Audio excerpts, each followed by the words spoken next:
obrigado pela presença. Eu sou Cid Piquet, editor da Editora 34. Muita alegria trazendo o livro da Matilde, finalmente, para terras brasileiras.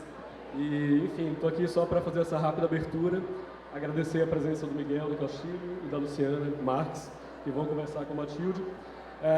Avisar para vocês também que no final a Matilde vai autografar poucos exemplares, acho que tem 20 senhas aqui ao lado na livraria, e convidar a todos para participar do lançamento oficial do livro pela editora na Livraria Travessa de Pinheiros, no sábado, às 16 horas. Estão todos convidados lá, ela vai autografar um pouco mais de exemplares, tá bom? Obrigado a todos e boa conversa. Está funcionando? Está. Então, boa tarde a todos, que bacana que vocês estão aqui com a gente, gastando o tempo de vocês, que é tão precioso, para a gente poder conversar sobre literatura, e essa literatura produzida pela Matilde e pelo Miguel, que, se por um acaso alguém aqui não leu, tem que ler. A mesa de hoje, ela tem uma... Ela convoca a gente pensar nesse lugar da literatura como um lugar de permanente transformação. E não só a literatura em si, mas a própria posição do autor como esse artista que também está em transformação e que, de alguma maneira, isso vai estar formalizado em seus livros, né? Então, não vamos colocar a Matilde na caixinha da poeta ou o Miguel na caixinha sei lá o quê. Vamos tentar desatar esses nós e esses laços que a gente amarra leituras e amarra os autores também a elas, né? E quem são esses dois? A Matilde Campilho vive em Lisboa e o Miguel de Castilho em São Paulo. Ela nasceu em 1982 e ele 5 anos depois no Rio de Janeiro, cidade onde a Matilde morou entre 2010 e 2013 e por onde tanto caminhou. E caminhos pelos quais a gente pode topar no Jockey, que é o livro dela de 2014, de poemas, mas também de bastante prosa, né? No ano seguinte, quer dizer, logo depois de 2014, quem estreia na literatura é o Miguel, com o seu livro de contos, mas que também contém uma novela. E depois, que é o Restinga. Eu não estou mostrando para vocês, né? Esse é o Jockey, da Matilde. Este é o Restinga, do Miguel. Logo em seguida, não tão em seguida assim, em 19, o Miguel estreia no Romance com o seu Cancún. E em 20, Matilde escreve Flecha. Eu acho muito interessante esse subtítulo, Histórias, né, que vai ter muito a ver com esse lugar para a gente desamarrar. Essa é uma breve apresentação, mas assim, para a gente realmente conhecer o que eles produzem, a gente precisa adentrar essa literatura. E vamos tentar aqui nessa conversa falar um pouco sobre isso. Mas, gente, não tem jeito. A gente está aqui nesse evento, nesse barulho, nesse tumulto, mas vocês depois precisam ir cada um para o seu cantinho silencioso e ler, né? Assim, estamos aqui meio que para convocá-los a depois ir para esse retiro de silêncio e para os livros. Vocês topam? Vamos lá? Vamos lá. A primeira pergunta que eu quero fazer, pode começar pelo Miguel. Miguel, e eu estava aqui pensando em como esses caminhos de vocês que se cruzam aí, por exemplo, tem o Rio de Janeiro como um lugar, mas tem sobretudo, não só questões de espaço, mas eu acho questões de tempo, né? Quando você estreia com um livro de contos, a gente tem essa brevidade do conto. Mas, nesse livro, você já coloca ali uma novela. Não é tão comum uma estreia de contos com uma novela junto, né? Eu queria entender de você como você articulou essa prosa mais curta com esse anúncio já de algo que é para um fôlego maior. E como isso diz desse tempo, mas diz também dos espaços que você visita em cada um desses contos, e que também já aponta para esse fôlego maior, mas que também diz de distâncias que a sua literatura percorre em termos geográficos também. E depois eu passo a bola para a Matilde, algo nesse mesmo tom. Bom, obrigado Isabel pelo convite ao Pavilhão de Portugal. Um prazer estar aqui com a Matilde, de quem sou fã também sou fã da Luciana, que a gente se conhece há muitos anos.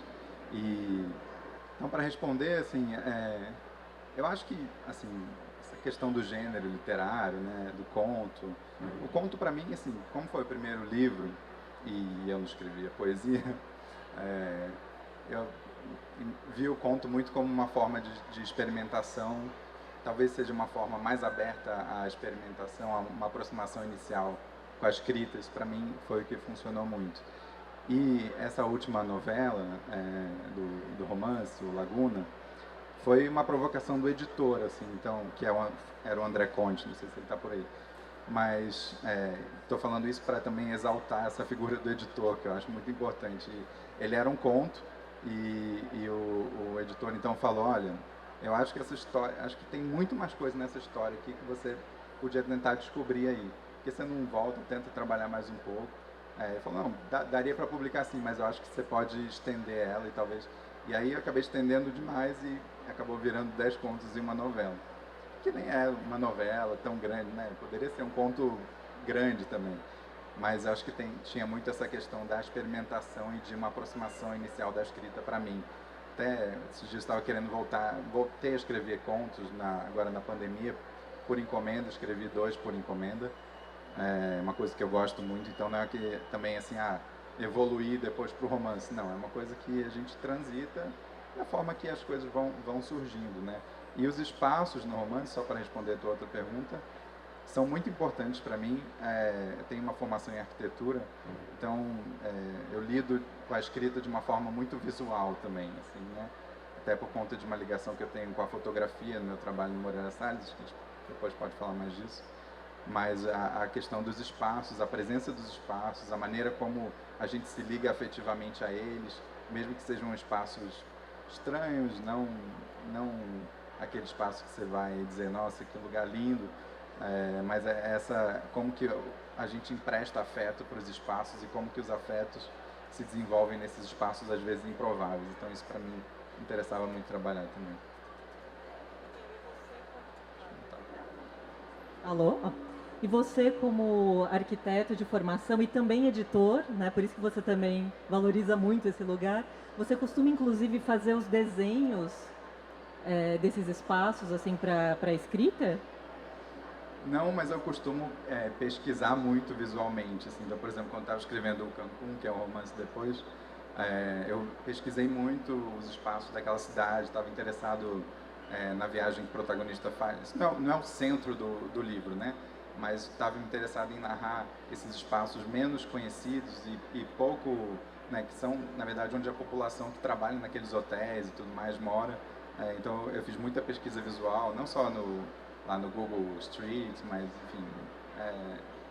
Então, eu pesquiso muito visualmente e tenho muitas referências visuais em mente quando eu estou escrevendo, mas não chego a desenhar. Matilde, a pergunta é mais ou menos no mesmo tom. Porém, eu acho que as especificidades que eu destacaria é que, de alguma maneira, a jovem poeta experimentando e caminhando, a gente anda junto com você, né? Eu vi várias pessoas que definem o Jockey como um livro luso-carioca, por exemplo, ou coisa do tipo. Mas a gente percebe também, quando a gente lê agora o Flecha, que acabou de sair agora no Brasil pela 34, então acho que a maioria de vocês ainda vai ler, é um tempo diferente, né, que você constrói na passagem de um livro para o outro. Então, o que eu queria saber é um pouco sobre como esse corpo que caminha e percorre esses espaços, a hora que retorna, né, para o papel, ou vai para o papel, ou inicia no papel, usa uma outra temporalidade, né? Até na entrevista que você concedeu agora para a Folha, você destaca muito essa questão de um espanto, que tem muito mais uma velocidade no seu livro de estreia, e que de repente agora você está num tempo mais alongado, mas isso também diz de uma distância e diz também de um olhar que se demora sobre as coisas, né? Não sei se é uma leitura correto ou não, mas queria ouvir de você, claro, eu estou aqui já interpretando, né?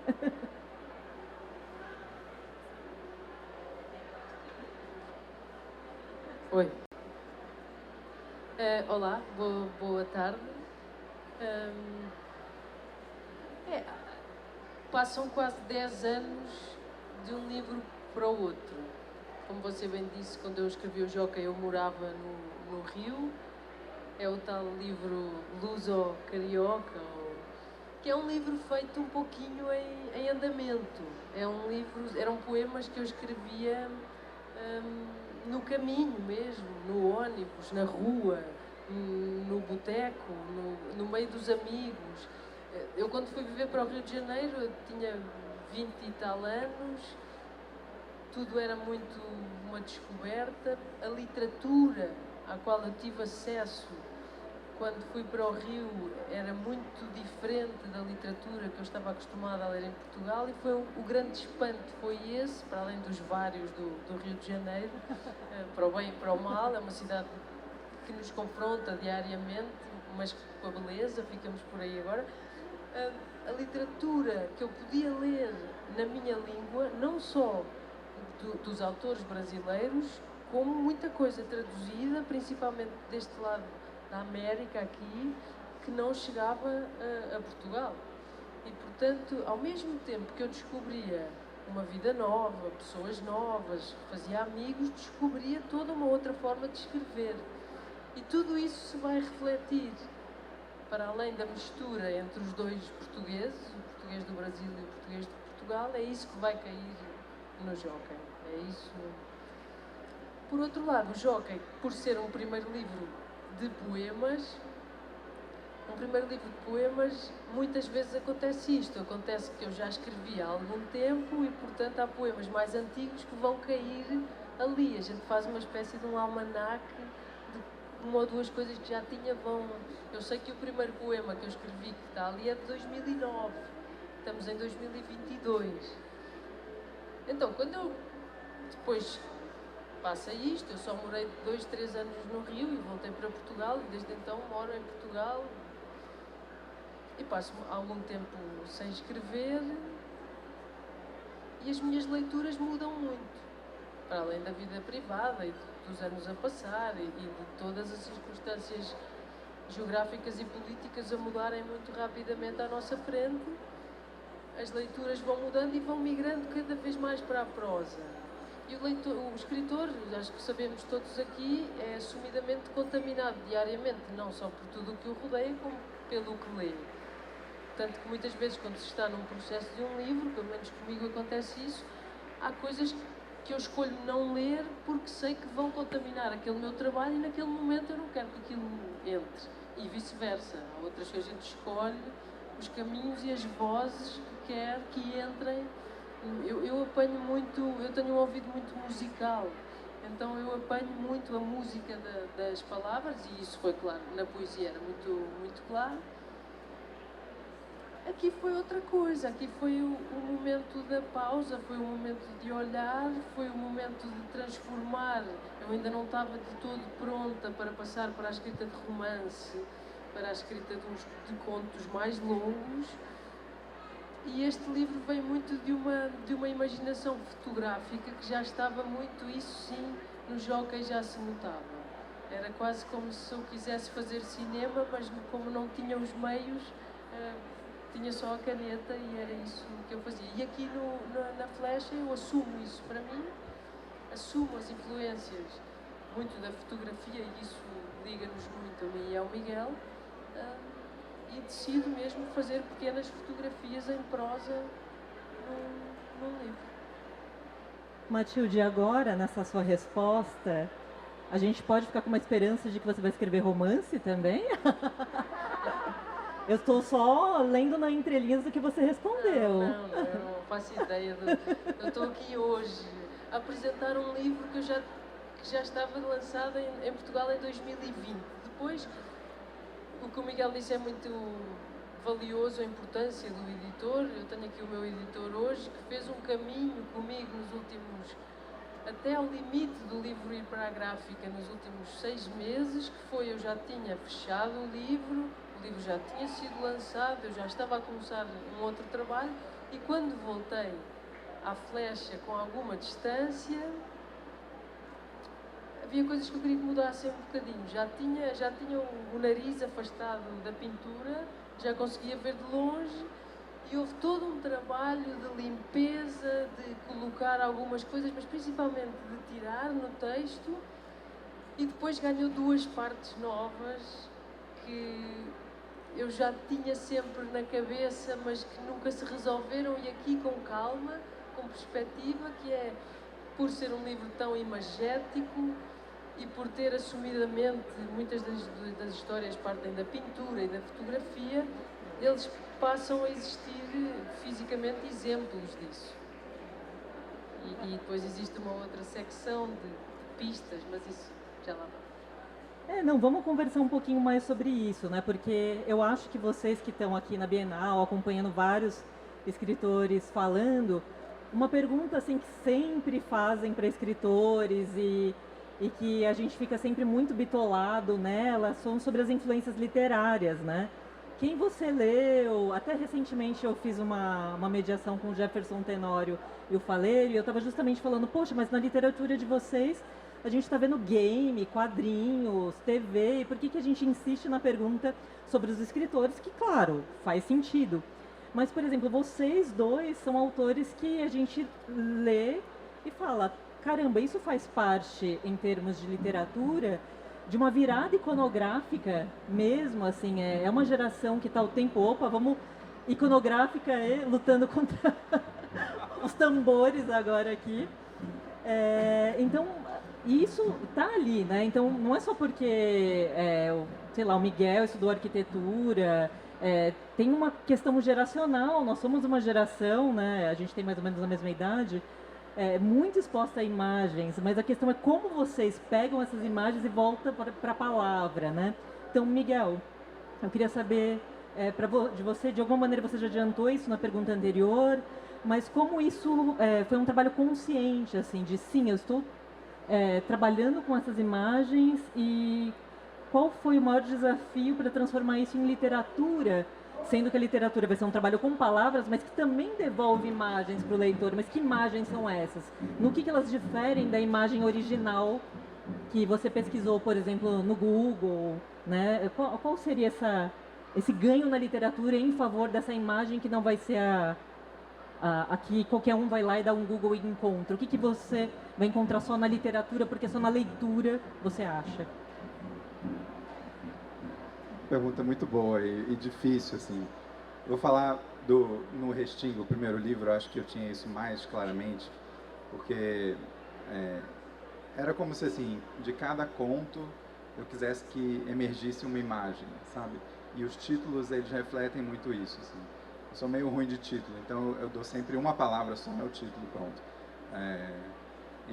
E os contos, assim, o próprio Restinga, assim, para dar um exemplo, eu tinha essa fixação pela Restinga da Marambaia lá no Rio, que é, né, esse braço de terra que se alonga em cima do mar, né, subindo depois da Barra, do Recreio, você sobe, sobe, sobe, e nem dá para ir lá, né? Uma coisa que você normalmente vê do avião, ou de alguns lugares dá para você ver um pouquinho, assim. Então tinha uma fixação por essa imagem, por esse lugar, mas por essa imagem também, do que é essa coisa que parece que resiste à inundação do mar, né?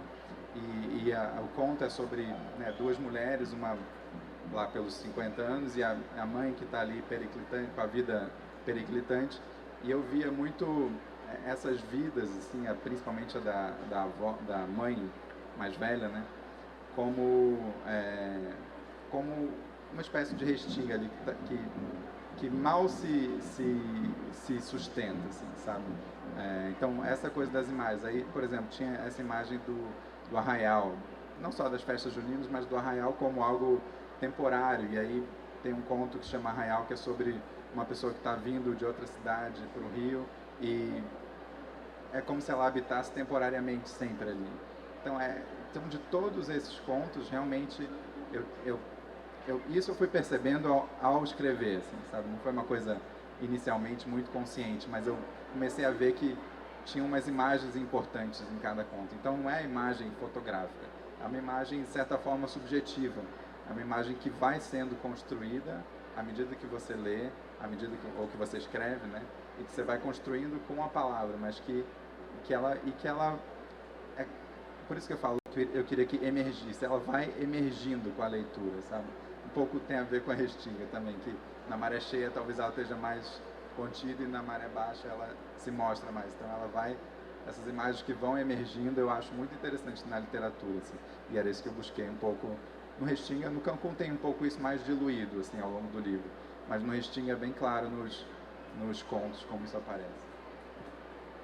E, gente, só para fazer um exercício de crítica literária ao vivo, olha como a gente identifica um projeto autoral, por mais que a gente esteja falando de de romper com amarras, mas as obsessões de um autor. A gente estava falando de um livro que chama Restinga, o Miguel estava falando aqui dessa imagem, mas que ao mesmo tempo é um lugar, mas que é sobretudo essa imagem que ele transporta literariamente, que fica no Rio de Janeiro.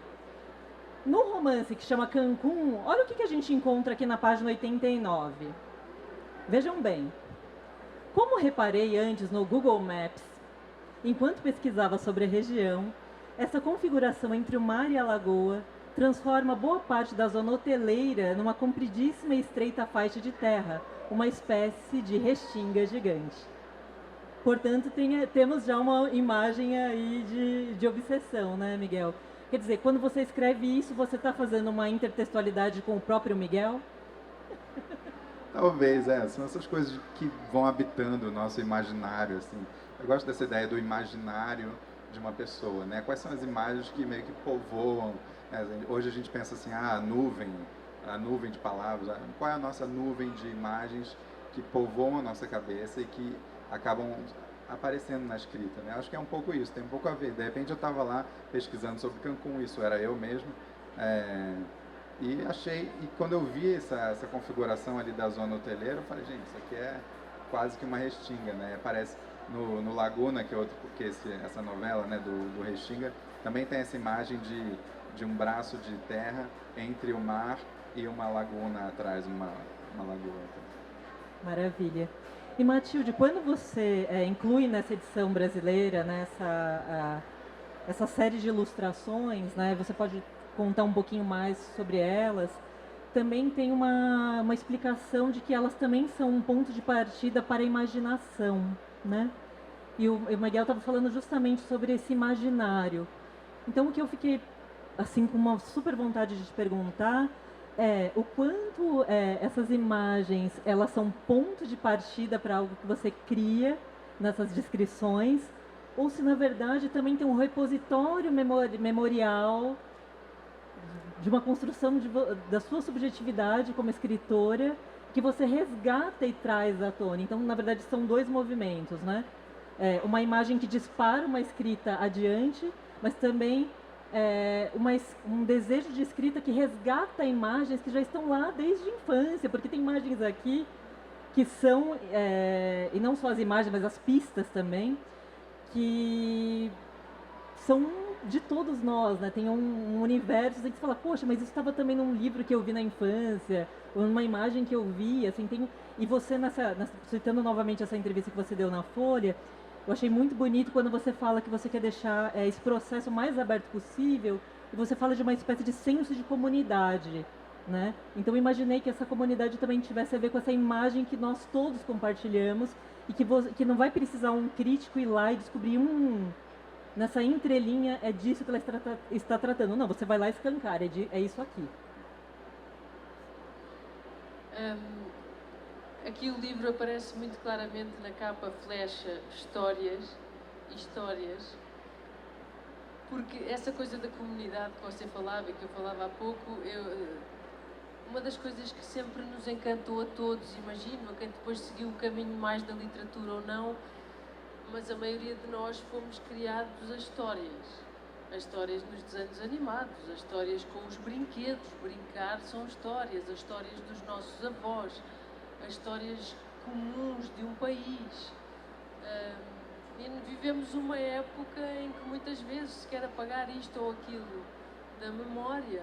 E eu gosto muito da ideia de histórias, mas a ideia base das histórias, que é colocar sempre um pouquinho de ficção ou de ritmo para contar coisas fundamentais que muitas vezes são comuns a todos os países. Por isso é que você fala, eu já vi isto aqui, já vi, porque há determinadas emoções e determinadas construções humanas que não variam muito de uns lugares para outros. E foi isso que eu fui um pouquinho tentar buscar numa época que ainda por cima teve, agora talvez já esteja a crescer um pouco, eu não sou crítica literária, mas teve muito em voga na nossa geração a autoficção.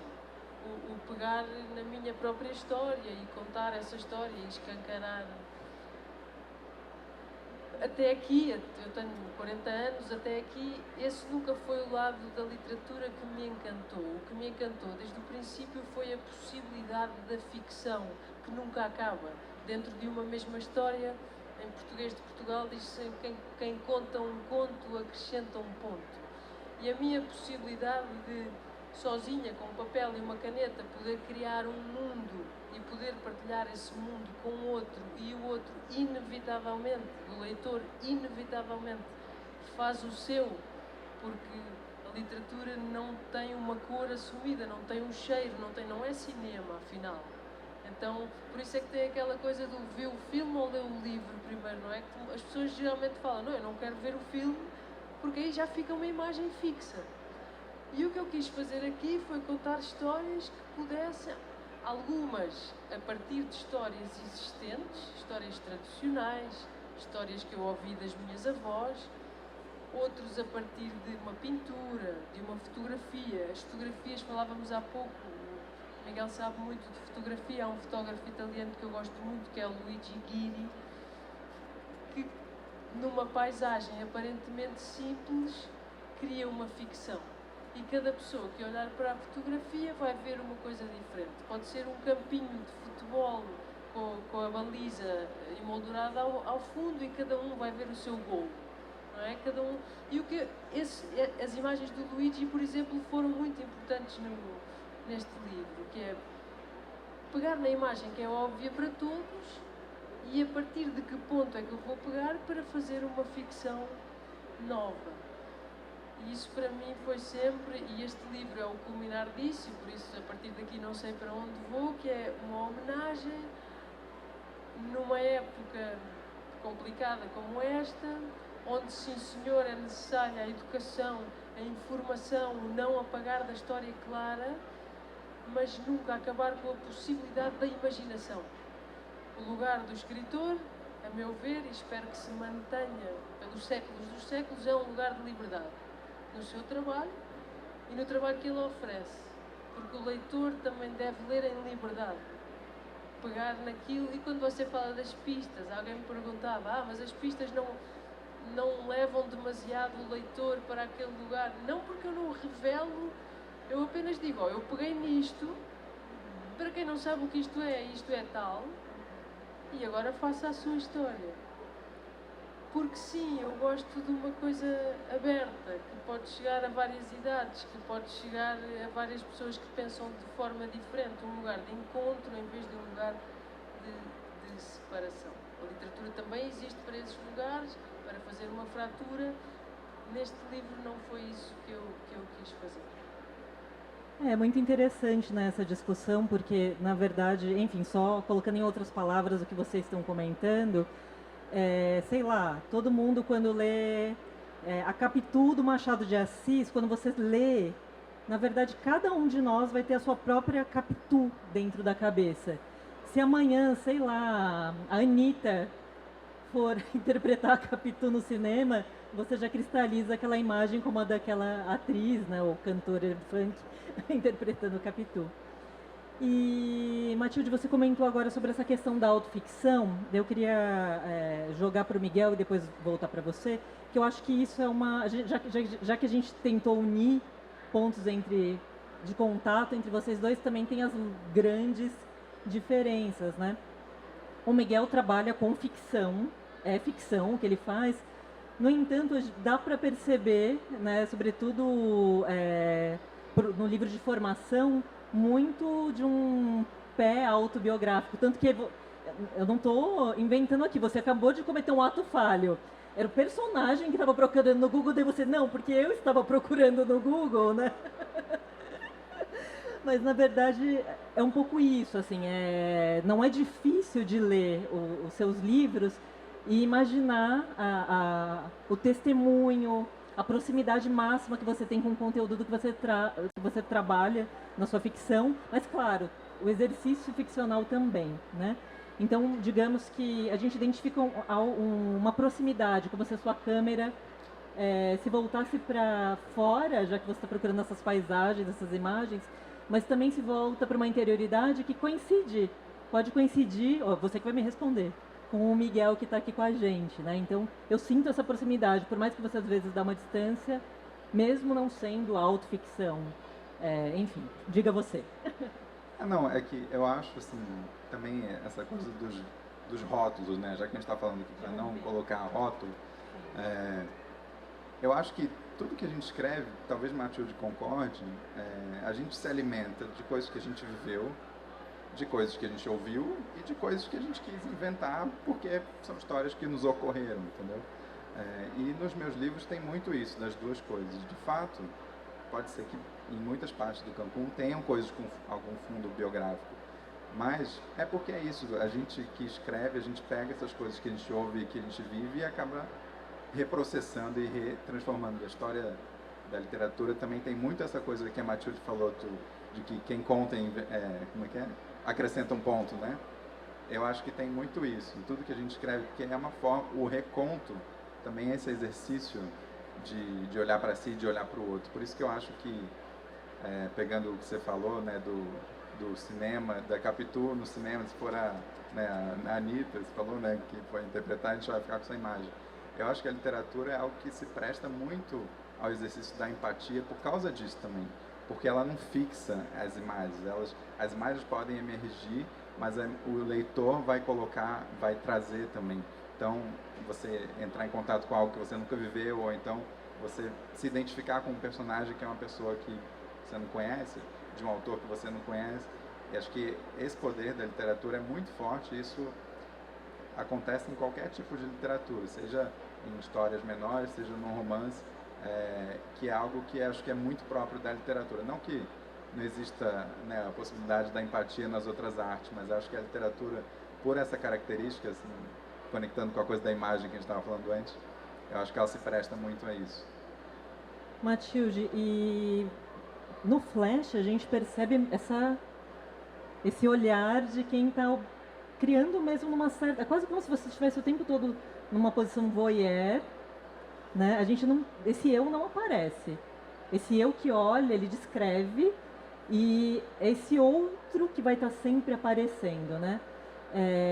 A gente fica até, será que vai aparecer? Mas não, né? Foi uma estratégia assim, autoral mesmo para esse livro que te marca ou não? Desde o Jockey você já tinha essa posição? Como que você vê essa questão de proximidade, distância em relação a esse eu que afinal assina o seu nome numa capa, né? Mas quando cria está num outro lugar, que ele não vai aparecer. Ou aparece porque está ali olhando.